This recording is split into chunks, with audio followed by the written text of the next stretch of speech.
What's the biggest double life you've ever personally seen revealed? Story 1. A counselor at my college in Michigan faked his identity for over 40 years. Back in the 1960s, he was a civil rights organizer in San Francisco and got involved in a shootout with the police. None of the officers were injured, but he was shot in the foot. He was supposed to appear in court later, but he disappeared instead. Over the next 4 decades, he built a completely new life, earning a master's degree under a false identity and eventually working as a guidance counselor at a community college in Michigan. His real identity was uncovered around 2010, and he was put on trial in California for the shooting. He ended up being sentenced to a year in jail and fined around $8,000. He was a nice guy. You'd never expect someone who seemed so normal to actually be a fugitive who had been on the run for decades. Story 2. There was a kid at our church who started attending the youth group when he was about 15. Everyone liked him, but he was always a little reserved. Fast forward 3 years to graduation season. People kept asking him what his plans were after high school and if he was excited, but he always changed the subject. Eventually, he confided in one of the adults that he wasn't graduating because he hadn't been to school since he was 8 years old. His dad had pulled him out and never let him return. A lot went down after that, but the church members stepped up to help him. They got him into an accelerated high school program, and in just 3 years, he earned his diploma. Now they've even covered his tuition so he can attend a 4-year university. Story 3. My sister-in-law had a second child while still married, though she was separated from her husband after catching him cheating. The father of her new baby was her father's former protege, who was also married with children. This all happened in China during the height of the one-child policy. For her parents, the separation and affair were a secret until the baby was born. Once they found out, they helped her maintain the lies to protect their reputation. Her ex-husband didn't know about the child or the affair. His family, with whom she stayed in touch, was also unaware of the separation, the affair, and the baby. The situation was even more complicated because she and her ex shared custody of their first child. To keep up appearances, they pretended to still live together for years. The older child was instructed never to mention his younger sibling to his father, despite spending time with both. Some close relatives knew bits and pieces, but to the outside world, including the prodigy's family and the government, there was no affair, no separation, and certainly no second child. How she managed to pull that off, I have no idea. She wasn't just living a double life, she was living multiple overlapping realities. Imagine the logistics. Getting a child who officially doesn't exist to school under a false identity, then picking up the older child who had just been with her secret lover, then making sure the lover got back to his real family while she reunited with her cheating ex-husband, so they could all attend a family lunch together, pretending they had come from the same home. All the while being careful that neither she nor her older son let slip that she had to pick up her other son from school afterward. Just thinking about it gives me a headache. Story 4. My uncle runs a business installing internet in hotels, which has him traveling all over the West Coast. Recently, he asked my aunt about having an open relationship. Turns out most of those business trips were actually to meet up with his business partner, who he's been having an affair with for the past year or two. And it gets worse. His mistress has been pregnant twice. Both times the pregnancies ended in miscarriages, but both were intentional. My uncle and aunt have been married for 12 years and have a 5-year-old son. My aunt, on top of all this, has terminal cancer. And behind her back, my uncle has been introducing their son to his mistress as his new mommy. Needless to say, that open relationship isn't happening. They're getting divorced. Story 5. Funny timing to come across this question today. A little background. About 7 years ago, my brother was struggling with addiction, using just about anything, though alcohol was his drug of choice. Our family has a long history of alcohol use disorders. He dropped out of school and spent a few years cycling through treatment centers and sober living houses. 3 years ago, he decided to move back, about 2 hours from my parents' house, and re-enroll in school. At this point, he was older than most students, and socializing was difficult, so he spent almost every weekend at my parents' house. He said he was pursuing a chemistry degree, constantly talking about his classes, professors, and coursework. He knew the schedules, described the teaching styles, and like clockwork, dropped off his dog at my parents' house during finals week to study without distractions. On Friday, our entire family traveled from all over the country to attend his graduation ceremony. We were beyond proud. We thought he had achieved the impossible, but before the ceremony started, we couldn't find his name in the program. Then we couldn't spot him walking with the other graduates. About 30 minutes in, my phone rang. It was him. He was drunk. Turns out he had never re-enrolled in school. He had moved back, convinced my parents to cover his rent and utilities for 3 years, and spent most of his time drinking, gaming, and sleeping. No one had any idea. He was so committed to the lie that he managed to fool his entire family and all his friends. We're not sure what happens next. My husband and I are helping my parents pack up his place tomorrow. It's hard to hold on to hope after this level of deception. He's hurt so many people along the way, but he's my brother and I love him. Here's to a brighter tomorrow. Thanks for letting me process this a bit. Story 6. When I first moved out in my late teens, I shared a huge house, 6 or more bedrooms, with a close friend, his brother, and some random roommates. It was basically a frat house minus the college part. Splitting expenses made things manageable. One of the guys supposedly worked at a port and customs. He had a uniform ID and a strict schedule. Left for work at the same time every morning, hung out with us afterward, and was always down for social events. Most of us liked him. After about a year, he started mentioning that he could get us discounted TVs and other electronics, unclaimed or seized goods that nobody really kept track of. It seemed sketchy, so we all passed. Then one day we came home to find one of our housemates sobbing, completely devastated. Turns out he had handed over his entire life savings to the customs guy and borrowed money from his dad because he was promised a cheap car. That's when we found out the truth. The guy didn't work at the port. The name he gave us didn't exist. We had no idea how he spent his days or where he got the money to cover his share of the rent and bills. Even now, it still creeps me out that I lived with a total stranger for so long without realizing it. Story 7. Growing up, my family hosted several exchange students, about 7 over the years. Each one stayed for a year, attended high school in our town, and became part of our household.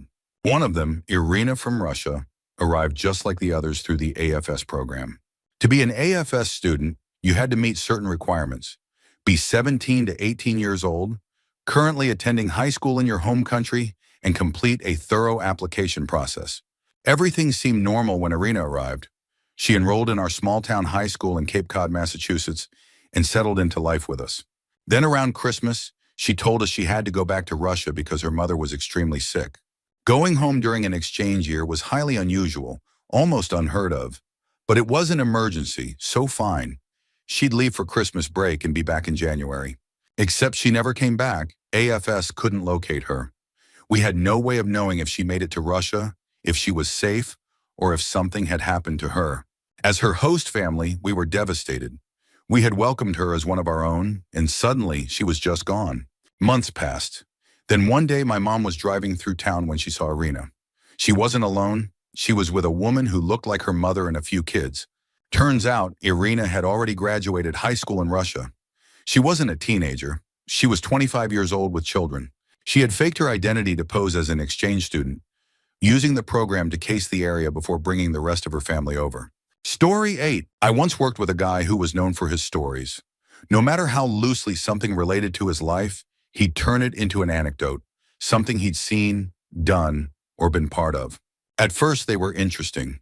He had lived what seemed like an exciting life.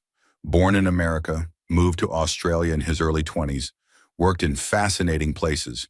But after a while, we started hearing the same stories over and over again. I worked with him for a little over 3 years, and it became an office joke, how he never ran out of things to say. We knew everything about him, how he met his wife, his pets, his kids, every little detail of his life. Then one day he didn't show up. He had died of a heart attack. The whole office was shaken, especially our little department of 8 people. When his funeral came around, we all took the afternoon off to attend, and that's when we found out none of it was true. He hadn't grown up in America. His family wasn't who we thought they were. His old jobs had never happened. Every single story he told us over the years had been a lie. The part that stuck with me most?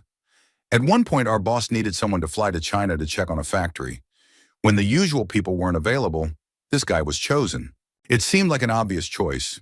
He was always talking about how much he traveled, constantly visiting family in the US, and working overseas in previous jobs.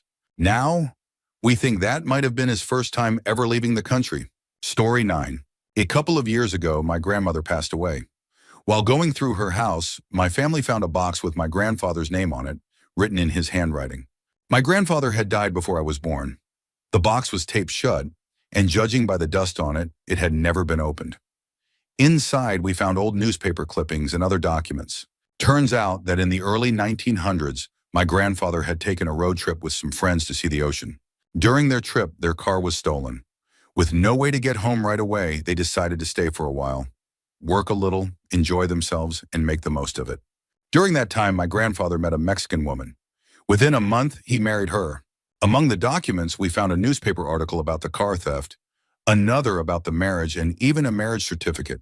That's where things get murky. We have no idea what happened next. Did they marry for love? Was it for her citizenship? Did they have kids? And most importantly, was he even legally divorced when he married my grandmother in the 1930s? We don't think my grandmother ever knew. We did manage to trace his first wife. She had returned to Mexico and eventually had children. When we reached out, her family told us they didn't believe she had kids from a previous marriage. We sent them copies of the documents we found, and they were just as shocked as we were. Story 10. In our mother's group, there was a dad who had once worked a high-flying finance job in the city. But after a market crash, he lost his job. With no openings in finance and bills piling up, he took the first job he could get, working in a chicken abattoir. Quite the shift from a corporate desk job to slaughtering chickens. But with a newborn baby at home, he did what he had to do. For context, a mother's group is a support group where new moms meet weekly to share their experiences. Occasionally, the dads would join for BBQs or other gatherings. Whenever I ran into him, I was always impressed by how knowledgeable he was about current events. We'd talk about politics, finance, and science, never much about butchering chickens. Turns out, he had been fired on his first day. For months, he kept up the charade. Every morning, he'd leave home as if going to work. But instead of heading to the abattoir, he'd go to the pub, read newspapers all day, and come home in the evening like nothing was wrong. Eventually, his wife found out. They're divorced now. Story 11. My brother was married to the same woman for 21 years.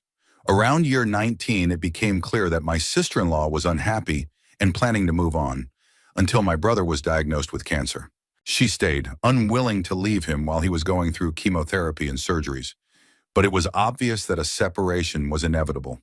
Then one day while my brother was home alone and my sister-in-law was at the gym, the SWAT team broke down the door. They threw my brother to the ground, handcuffed him, and held him at gunpoint. They were looking for her. She was arrested at the gym on charges of child pornography, child rape, and child endangerment. Skipping some of the horrifying details, it eventually came out that she had been having multiple affairs and was leading a secret life. She ultimately confessed to the charges and was sentenced to 25 years in state prison.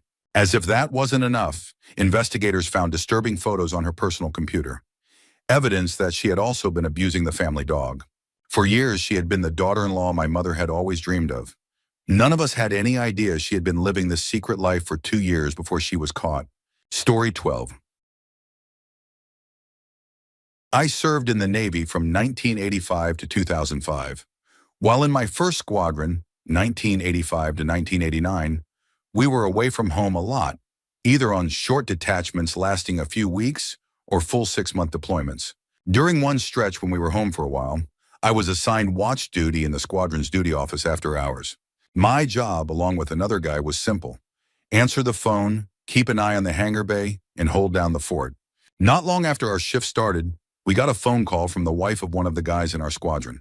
She asked when the squadron would be returning from detachment. I glanced at my watch partner, confused. We weren't on detachment. I told her everyone had been home for months. She insisted. Her husband had been out on debt for 3 weeks, and she needed to know when he was coming back. I assured her that nobody was away, and in fact, I had seen her husband at work earlier that day. There was a pause, then she hung up. Turns out her husband had been lying to her, telling her he was on detachment while secretly shacking up with his girlfriend for weeks at a time. She ended up calling the commanding officer to confirm when he had actually been deployed. That's when she learned that he had been pulling this stunt for years. Infidelity is officially against the Uniform Code of Military Justice. It didn't end well for him. Story 13. A fellow grad student I know has 2 young kids, one of whom is struggling to walk and communicate and is in the process of being diagnosed. She's balancing 10 to 16-hour days between interning, classes, and being a mom and wife. One evening, she got a call from a friend, excited to see her at her husband's work party. What? She hadn't RSVP'd, and her husband had told her he'd only be popping in for less than an hour before coming home for a quiet dinner with her. Turns out he was going, but with a date. They had been seeing each other for about 6 months, even taking a trip together under the pretense of a business trip. Looking back, every time he had been late or away, he had probably been with her. Her friend, realizing what was happening, did her a solid, snapped a few pictures, and sent them to her for the divorce lawyer. Story 14. Not exactly a double life, but my cousin was a secret for 4 years. When my uncle was 21, he and his girlfriend had a baby, but they didn't tell anyone in our large, nosy family. No one suspected a thing. They kept dating as if nothing had changed. When I was 8 and their daughter was 4, tragedy struck. Her adoptive parents were killed in a fire, and in their will, they stated that they wanted her to be returned to her biological parents. By then, my uncle and his girlfriend deeply regretted giving her up, so they were thrilled to get her back. The weird part? Everyone just rolled with it. No one really questioned how they had secretly had a child for 4 years. They just accepted it, and life moved on. My cousin is 14 now, has 2 full siblings, and my aunt and uncle are fantastic parents. Occasionally, someone brings up the situation, but it's usually just laughed off. Still, I can't help but find it a little odd. Story 15. My ex-wife lost 2 jobs within 9 months. Eventually, she landed a position at Hank's Furniture. A couple of months in, she told me she needed to work at one of their locations 2 hours away for 3 days a week. That quickly turned into 5 days a week. She claimed that in this role, she wouldn't get paid until after the furniture was delivered, so it would take time before she saw any money. Then she started staying overnight with her boss, a woman. I had a bad feeling about it, but when I looked her up, she was a real person and the store manager, so I let it go. But the money never came. I had 2 kids, a full-time job, and was constantly borrowing from my in-laws and parents just to stay afloat. Meanwhile, my wife was barely around. To make things worse, I had stupidly put her in charge of most of our finances. I didn't realize she had maxed out our credit card. Finally, after a month with no paycheck, I told her she had to quit and come home. She was furious, swearing she'd be paid tomorrow. And sure enough, $3,600 appeared in our account the next day. A few weeks later, I demanded she come home again.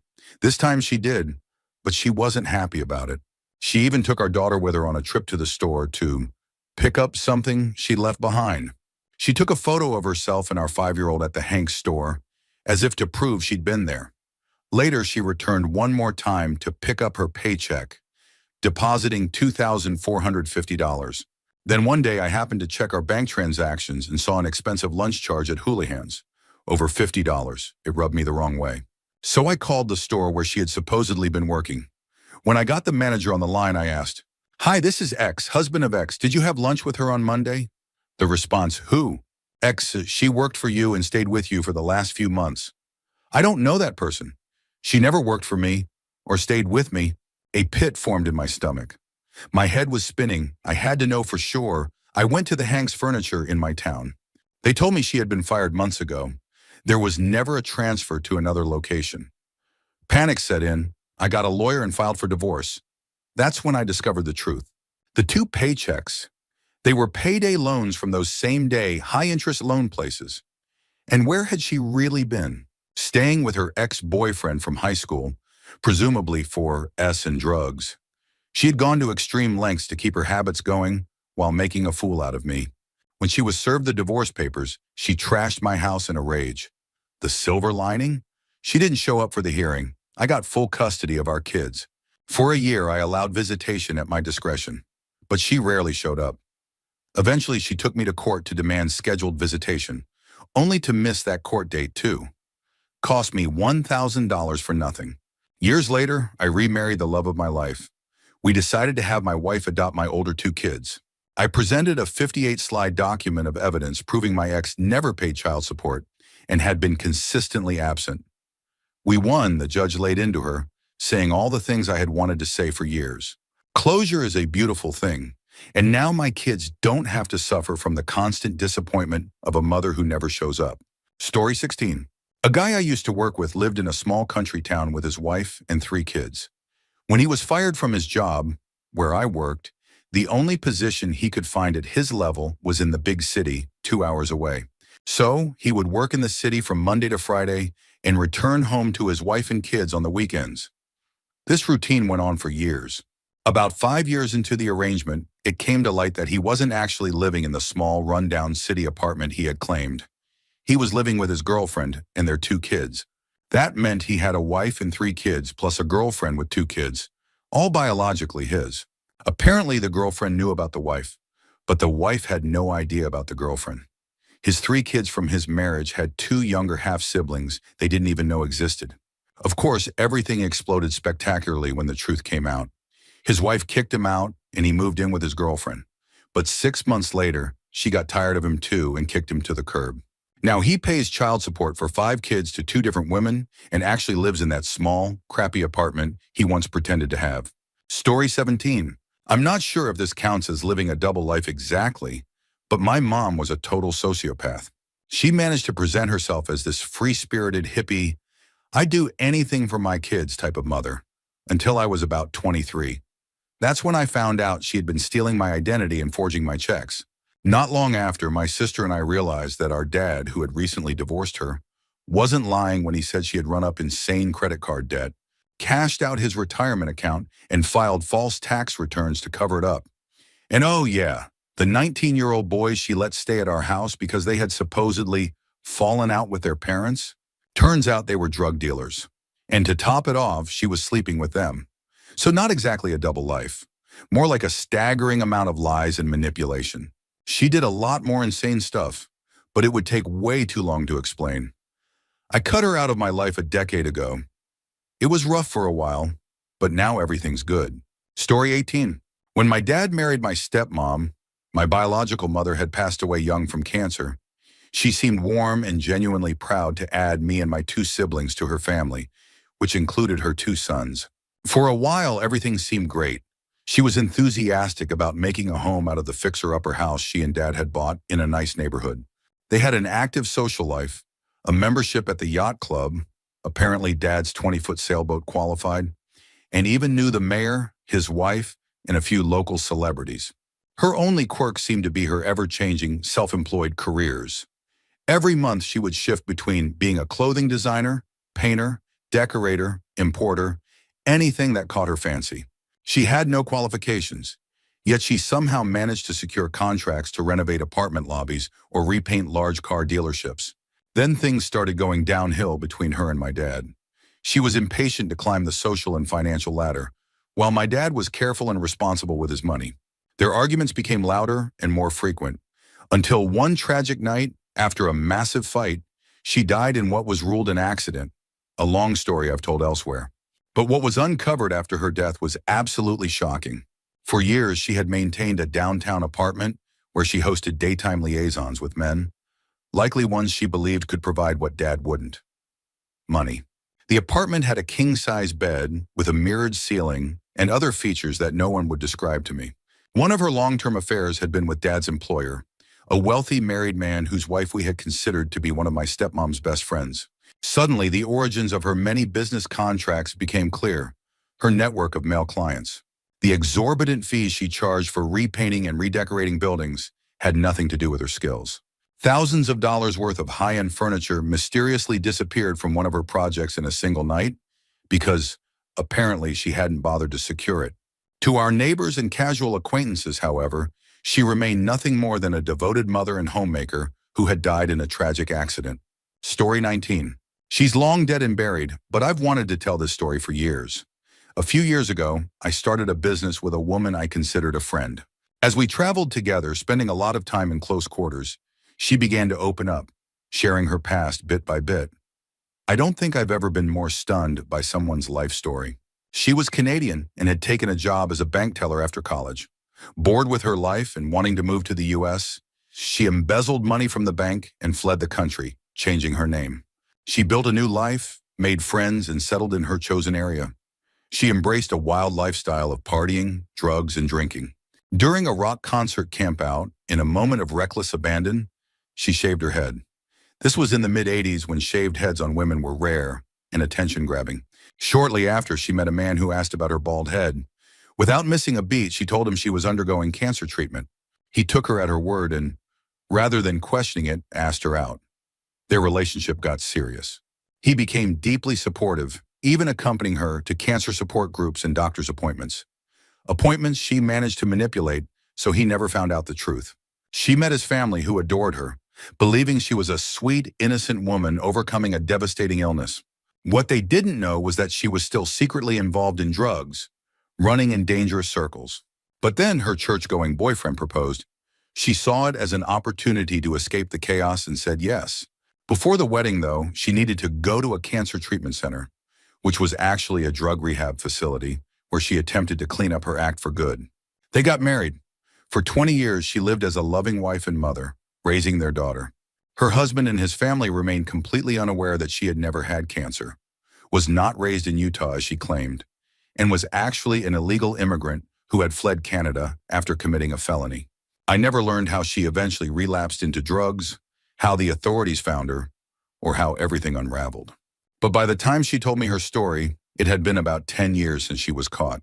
She was still married to the same man, who now knew the full truth, but his family and their daughter remained in the dark. How they covered up the fallout from her lies, I have no idea. She shared all of this with me over a week-long business trip through Europe. By then, we had been business partners for 9 months, and everything was going smoothly. Then one day, while handling the company's finances, I noticed our bank account was overdrawn. That shouldn't have been possible. After investigating, I discovered that she had drained $50,000 from our business account for a long weekend in Vegas. She had no intention of telling me. This had happened just the week before. I hadn't even known she was in Vegas. Neither had her husband. She had simply taken the money and left. I was in complete shock. As business partners, she had full access to the funds, so legally it wasn't theft or embezzlement. But it was clear I had been completely blindsided by someone I thought had changed. This woman, who had once confessed to being a con artist, thief, and embezzler, had just done it again, this time to me. 3 days later, she was dead, a hero overdose. She died in an empty trailer in a parking lot in Stockton, California. No one had any idea why she was there. She lived in a completely different state. The unanswered questions haunted everyone. The unknowns drove us all crazy. There were no answers. Saddest part? Her husband and daughter both said it was the best thing that could have happened. Not long after her death, even more secrets came out. Hidden bank accounts, a secret apartment, financial messes she left behind. The chaos she left in her wake was staggering. To this day, I still can't wrap my head around it. Real life is so much more twisted, bizarre, and shocking than any story ever written. If someone tried to put this in a book, no one would believe it. Story 20. My mom had power of attorney over some clients' properties, and one of them needed an appraisal for legal purposes. I went with the appraiser to inspect the apartment, which had been rented for years by a tenant who always paid on time. I barely knew him, just that his checks arrived like clockwork. He was a lawyer, lived in a nice neighborhood, and I was pretty sure I knew his daughters. By all appearances, he was a respectable, professional man. When we arrived, he greeted us politely, but I noticed he looked a bit nervous. He unlocked the door, and the second I stepped inside, I realized why. He had turned the apartment into a full-fledged dungeon. That's when it clicked. I understood why I had been delegated to oversee the appraisal instead of my mom. It turned out this guy had been living a double life for over a decade. He had a mistress, a second family, and a secret existence that, as far as I knew, only my mom, her client, and I were aware of. He even had a daughter with his mistress, and she had a lovely Disney princess-themed bedroom, right next to the mirrored ceiling, custom furniture, whips, and scented candles of the love nest he shared with her mother. I was 21 at the time, and somehow managed to handle the situation professionally. But looking back, it was absolutely hilarious. The things you see on the job. Story 21. I once knew a girl from the United Arab Emirates who came to Canada for university. Her family was loaded. They owned a $5 million house back home, and she lived in a high-end apartment in downtown Toronto. Her allowance was massive, and she had a credit card with virtually no spending limits. Her family extremely conservative. Her mother wore a burqa, and their religious values were strict and unwavering. Her double life? She was a hardcore raver and party girl who was almost never sober. She was in an open relationship with an MTF trans girl, and her apartment was a complete disaster. Mirrors covered in ketamine, drug baggies stuffed into every conceivable crevice, takeout boxes stacked to the ceiling, clothes and trash everywhere. You could barely see the floor. It didn't matter what country you were from, she was a total mess.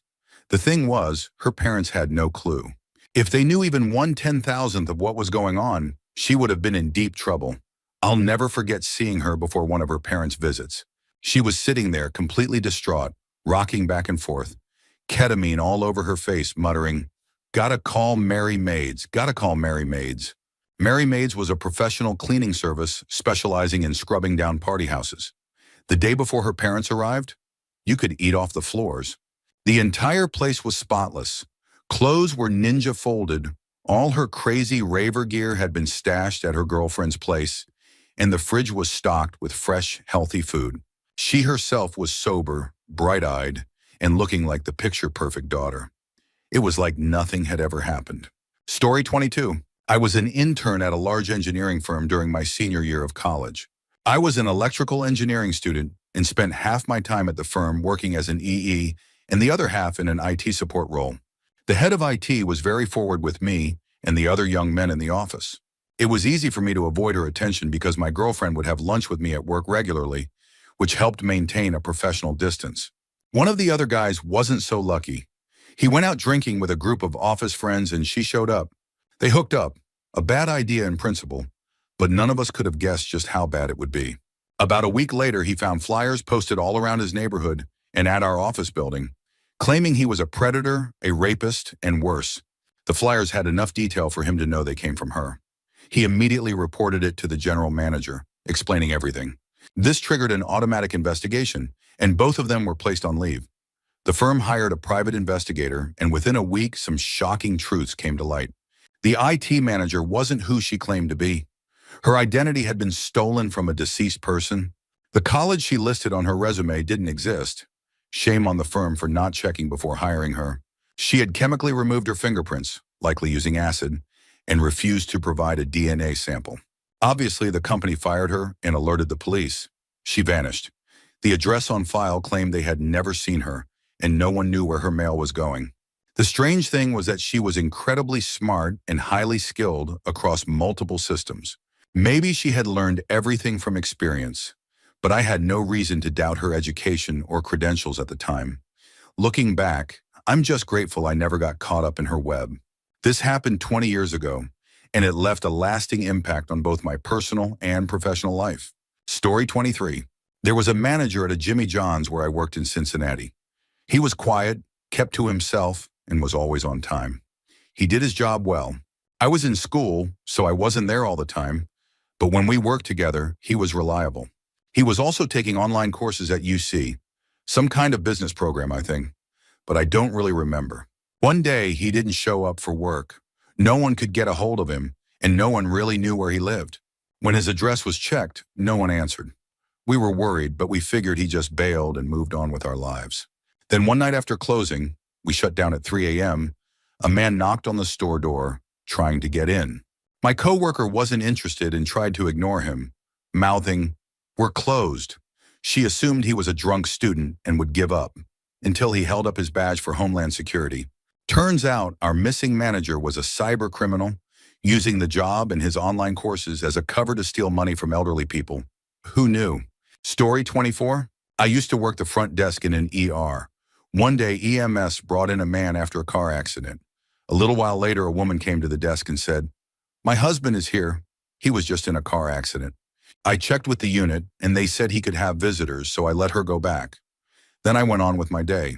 About 20 minutes later, another woman came to the desk and said, "My husband is here. He's been in a car accident." I knew damn well we only had one motor vehicle accident patient back there, but I asked for his name, thinking maybe she was at the wrong hospital.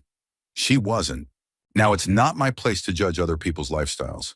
I'm polyamorous myself and know people who refer to each other as husband and wife, even if there are more than the usual number of partners involved. So I did my job. I called back and said, "There's a visitor here for room X. May she come back?" The unit clerk gave the okay, so I opened the door and let her in. This man was not polyamorous. He was living a double life on a Bruce Wayne level. He wasn't just having an affair. He had two separate families, two sets of children.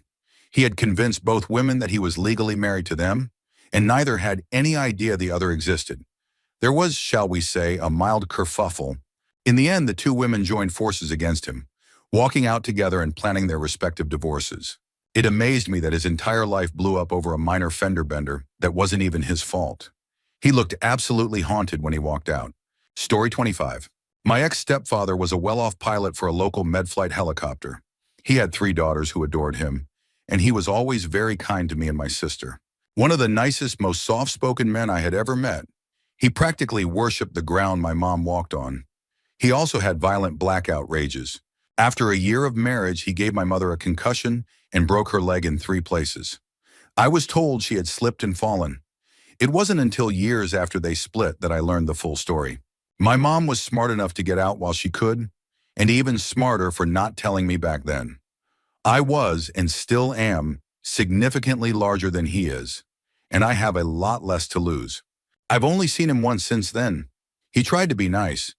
I told him I knew everything, and if we weren't in the hospital where my girlfriend worked, I probably would have done something I couldn't take back. We don't talk anymore. Story 26. When I was 20, we used to party with this guy, Bob. Bob was in his early 30s and was dating a girl we had gone to school with. He seemed like a really stand-up guy. At the time, we were dealing with some guy who was leading us on about a house rental, claiming he would rent it to us while he was on deployment.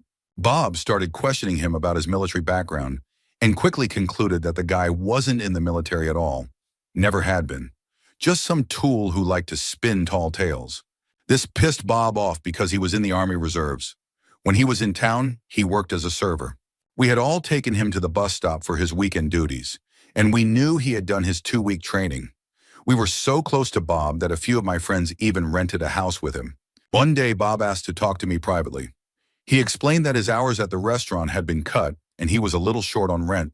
He asked if he could borrow $200, and I had no problem with it. He had just been accepted for a position with my friend, so I knew he had a steady job lined up. After all, Bob had been one of our best friends over the past year, and friends help each other out. Fast forward a week, and my friends hadn't seen their roommate, Bob, in days. To top it off, another friend of ours was struggling to find his girlfriend. She had seemingly vanished. It took a lot of brainstorming, but eventually we realized we had never really known Bob at all. He had asked all of us for money to pay rent. When we confronted his ex, the girl we went to high school with, she finally admitted everything. Bob had never been in the military. He had a recurring coca addiction, and he had run off to Virginia with my buddy Jim's girlfriend. Bob still owes me money, but honestly, he was otherwise a pretty cool dude to chill with. Story 27. I don't know if this was true or not, but back when I was a waitress, we had a regular customer who loved telling us stories about her family. One day, after being gone for a few months, she came back with a real doozy.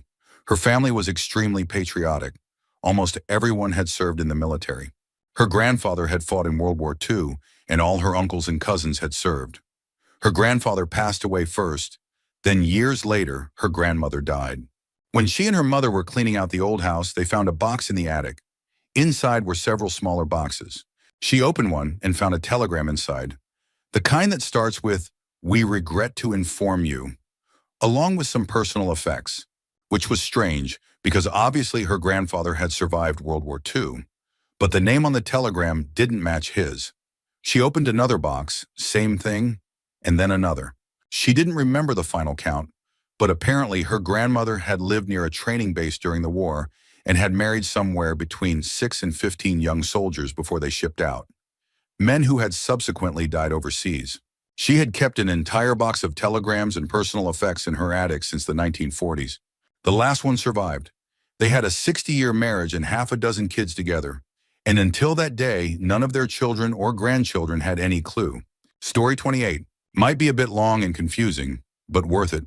My partner and I were working one night when we were dispatched to check the welfare call regarding a missing person. A woman had reported her husband missing. She couldn't reach him by phone or email. She believed he was on a business trip. With the help of OnStar, she had tracked the location of his car. She provided our dispatch with the car's general location, a description, and details about her husband. Let's call him Hugh.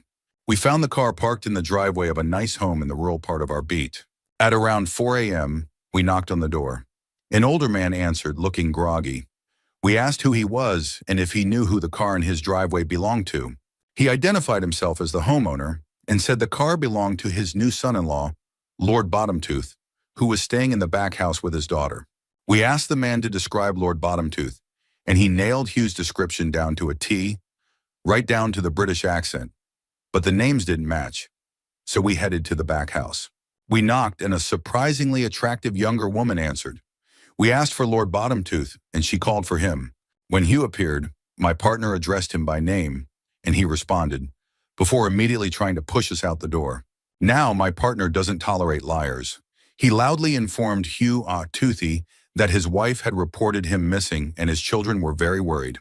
Hugh Toothy played dumb, but after a little prodding, he finally admitted the truth. He had wanted to start a new life with wife number 2. He had created a fake name and identity, planning to abandon wife number 1 and his kids entirely. We put wife number 1 on speakerphone to confirm his well-being. Meanwhile, I spoke with wife number 2. She had just married Toothy and had known him for a little over a year. She explained that he traveled a lot, which was actually when he was with family number 1. But he was planning to quit his job and move to Florida, into a house her parents had just bought them as a wedding gift. I politely broke the news to her. Toothy was actually Hugh, a married man with 2 kids, a mortgage, and a completely separate life. Wife number 2 was not pleased. Meanwhile, my partner was still on the phone with wife number 1. She was furious, screaming that Hugh was no longer welcome home and that he should just drop dead. Wife number 2 had a similar reaction and promptly sent her father after Toothy. Hugh Toothy gathered his things and got into his car, his 2 lives crumbling around him. Bonus points. My partner was pissed that Hugh Toothy was about to walk away without any consequences. At first, we believed there was no legal recourse, but after digging through our penal code book, we discovered that bigamy was actually a crime in our state. We filed charges, which put Toothy's residency status at risk. Story 29. My great-grandfather served in the Navy during World War II. While out at sea, his ship was bombarded, and he suffered severe injuries. He fell into a coma and was sent back to a Navy hospital in California. When he woke up, he met and fell in love with a Navy nurse, who later became his wife and my great-grandmother. A true World War II love story that my grandmother loves telling the family about. But a couple of years ago, she suddenly added a part to the story that she had never mentioned before. She told me that when she was a teenager, a Mexican woman showed up after searching for my great-grandfather for years and informed him that she was his real wife. Apparently, before the war, my great-grandfather had already been married. He had a wife and children with this woman. But when he woke up from his coma, he had no memory of them.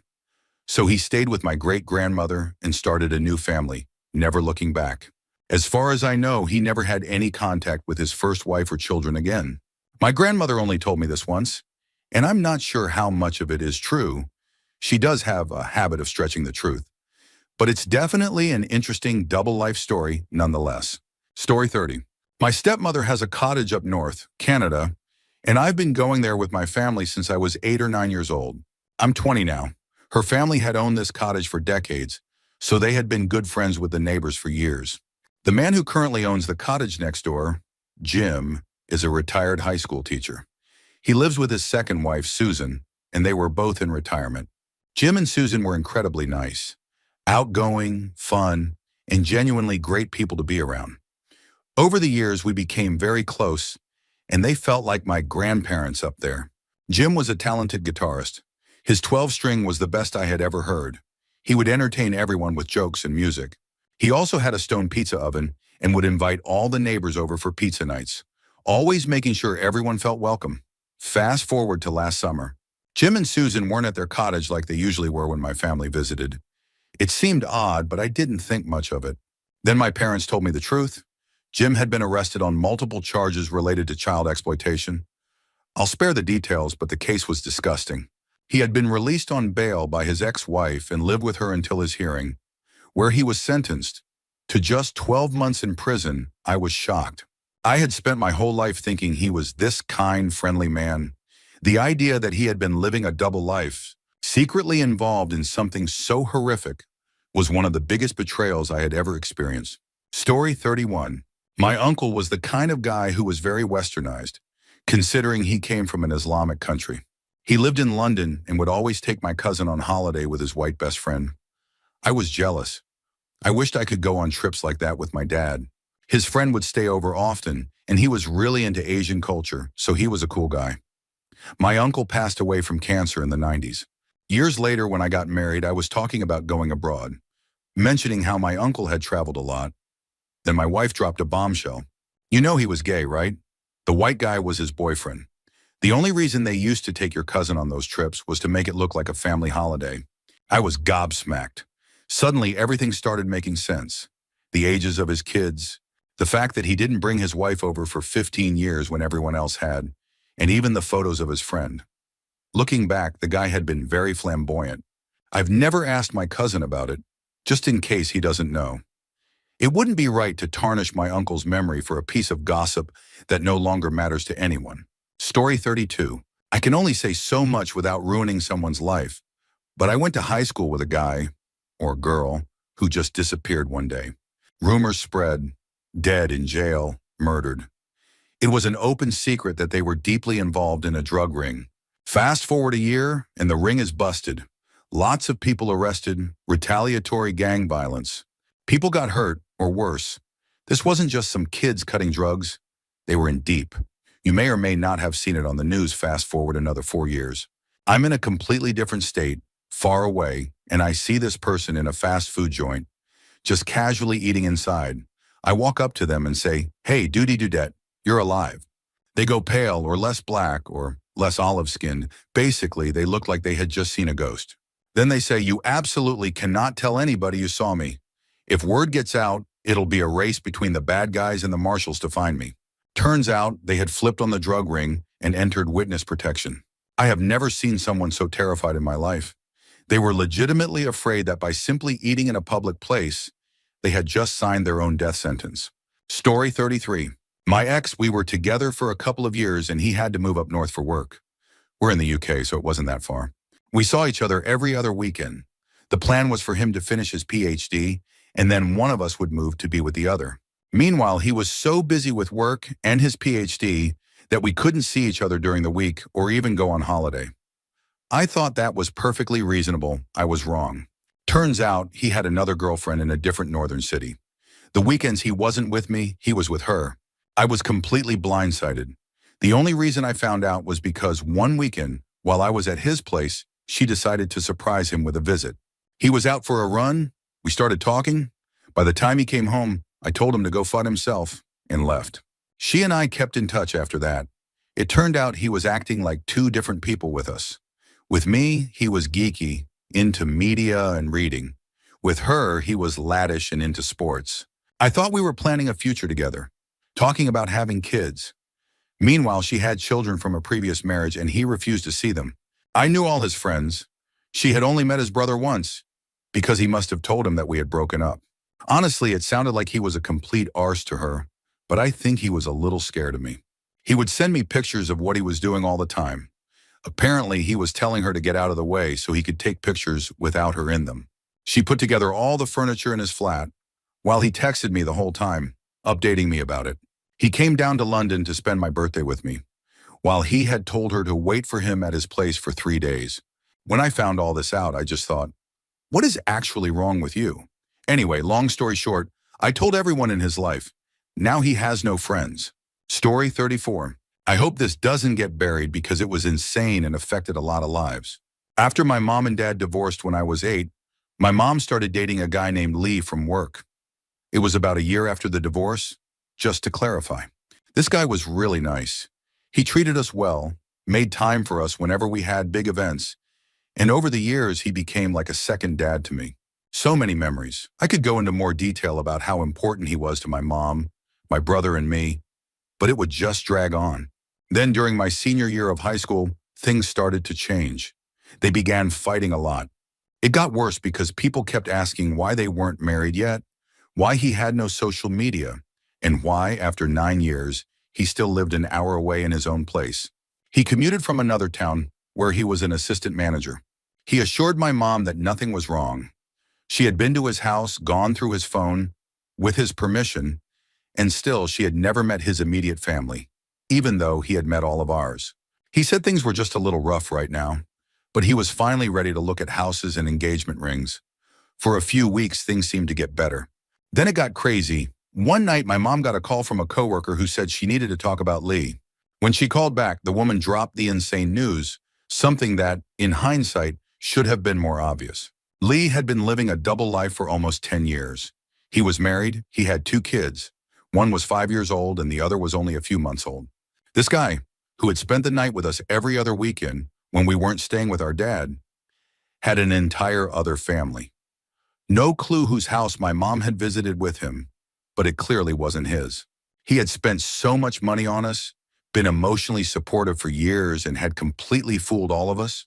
When it all came out, my mom apologized to us, but it wasn't her fault. We felt terrible for her. Eventually, his sister, who he had told us was mentally unstable, not true at all, found out. She was so shocked that she threw up in our kitchen. Meanwhile, his wife was in denial and refused to talk to any of us. And the best part? He told his wife and family that he had only had a brief affair with my mom years ago. Just 2 times, and that was it. He claimed he had no idea who my brother and I were, and that my mom was lying.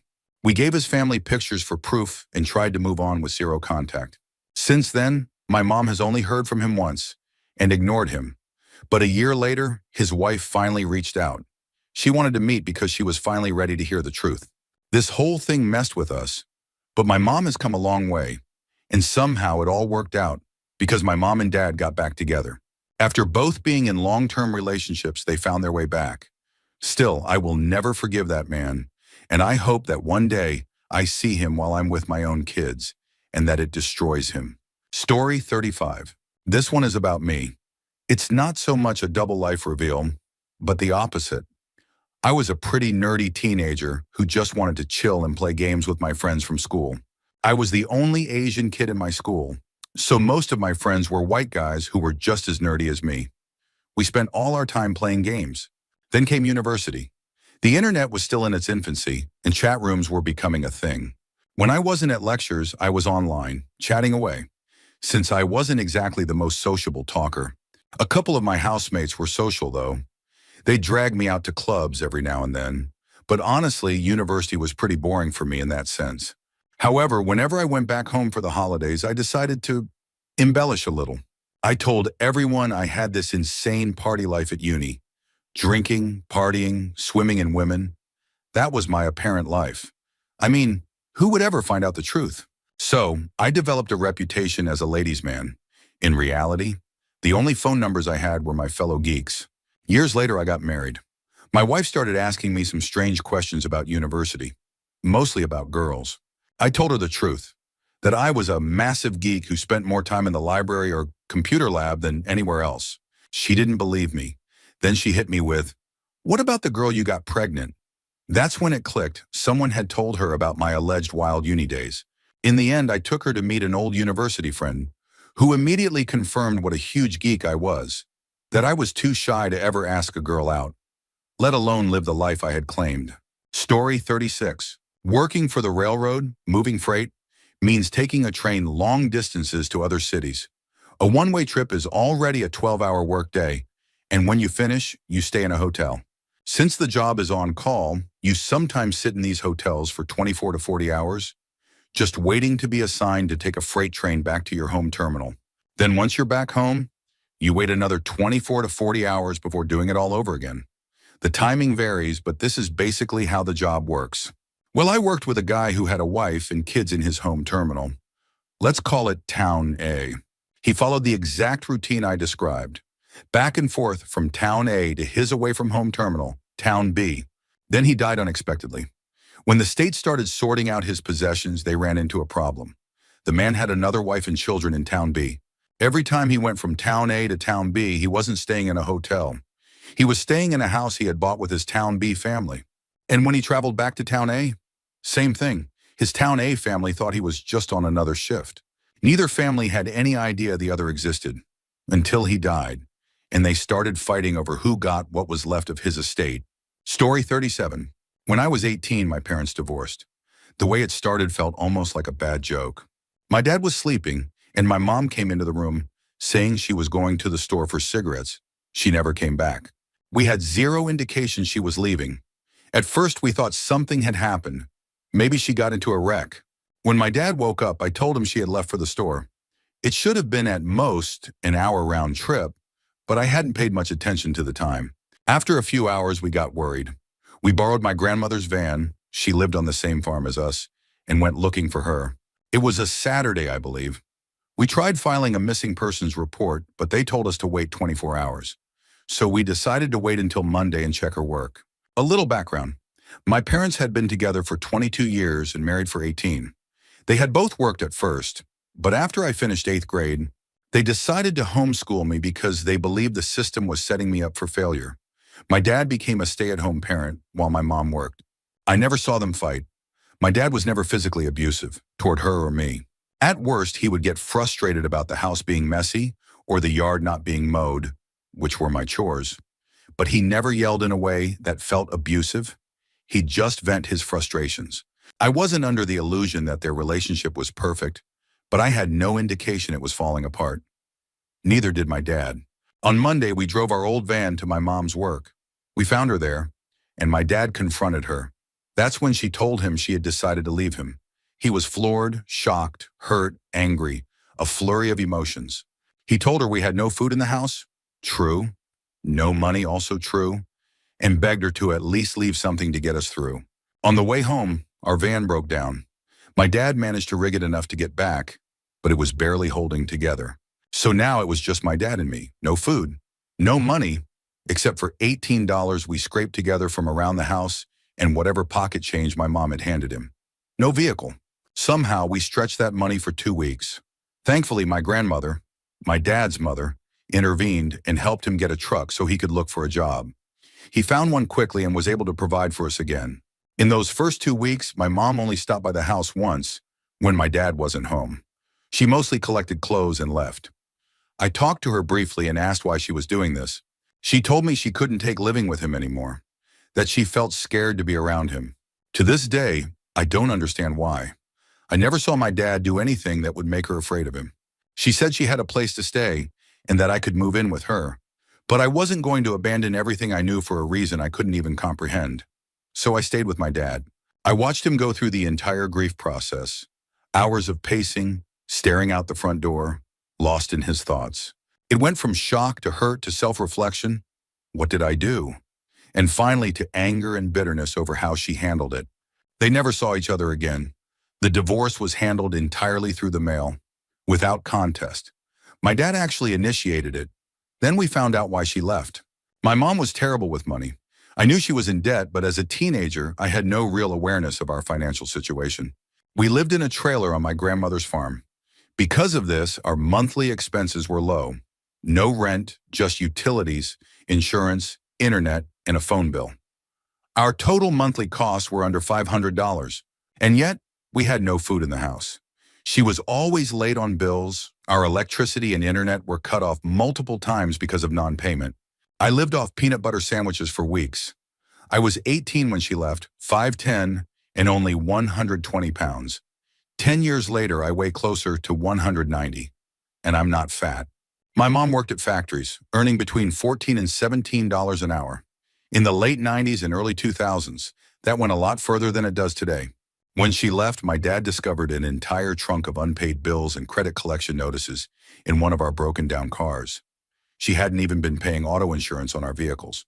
The only explanation was that she had planned this for a while. Either she had been stashing money away, or she already had someone else to live with. We believe it was the latter. After she left, she would occasionally call to talk to me. She sent birthday and Christmas money in the mail, but we barely spoke. I didn't avoid her. I just had nothing to say. 4 years later, I met a girl. We had a son. I told my mom about her grandchild and let her back into my life a little.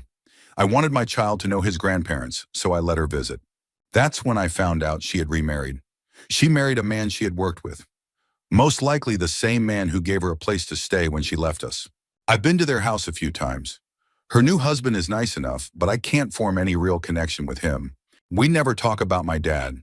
She acts like nothing ever happened, and while I still see her occasionally, I feel nothing toward her. She doesn't feel like my mother.